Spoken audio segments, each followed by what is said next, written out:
so Perkins Coie is ubiquitous. I mean, they were also involved in the vote reform push that is people questioning the integrity of the vote. So now this same Democrat law firm is again helping to shape the narrative inside Facebook. It's this developer, Louis Barkley. He made this tool. It's called Unfollow Everything. You can mass unfollow news pages, but you can still connect to family and friends.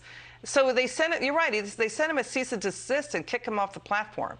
You know what I mean? So they're saying it infringes on Facebook's trademarks. We get that. We understand it. But, you know, people are happier when they're not on Facebook. That's what the dirty secret he found out. Yeah, and you know, Liz, we've had this Frances Haugen, the person who came forward and says she's a whistleblower. She sort of sounds a similar note when she talks about what Facebook does. Anything to sort of increase the addiction of the user, never want the user to have any freedom, but she has part of it wrong. One of the things Facebook does also is it censors. It increasingly limits the freedom of the user to decide what information they can get access to. So it's the opposite of what we would have imagined with these tools of mass communication called social media. But this latest example, as you say, Louis Barkley, you know, seems like he was an innovative guy, but nobody's too small for Facebook and Perkins Coie, Mark Elias to go out and crush. Who made them the experts? Who made Facebook the experts to dictate what we should read and how we should think? I mean, scientists in Switzerland are saying, yeah, having no news feed, a massive news feed, is better for people's happiness. They spend less time on the platform.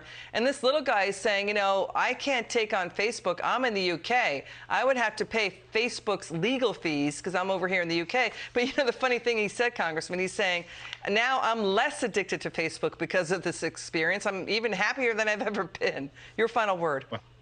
Well, he's had an epiphany. I think many of us need to follow the same course and detach ourselves from these things because they increase our dependence. They make us less happy. And let's face it, the folks who run these things do not have our best interests at heart. They want to limit our freedoms, not expand them. You know, Congressman, you know, just I want to get this in too. Facebook is, you know, Mark Zuckerberg's foundation is financing and backing Panorama.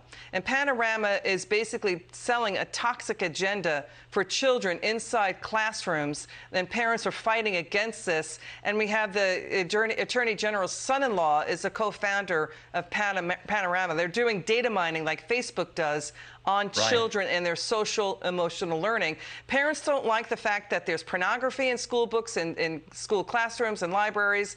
They don't like the surveys asked of their children, asking them about things like their sexual identification, right? Told to strangers. Your word on this, Congressman.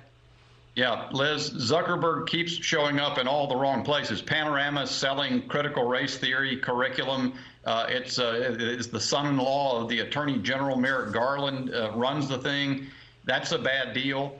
But, you know, Zuckerberg also shows up increasingly, as we're learning more about it, in the funding of so-called nonpartisan efforts with respect to the election last year that may have had an effect on tilting things. It's just there's nothing consistent with freedom about what Facebook represents or what Zuckerberg's doing in his spare time. It doesn't feel like freedom at all. It really feels top down. You know what I mean? And using big tech to do it. Congressman Dan Bishop, it's great to have you on.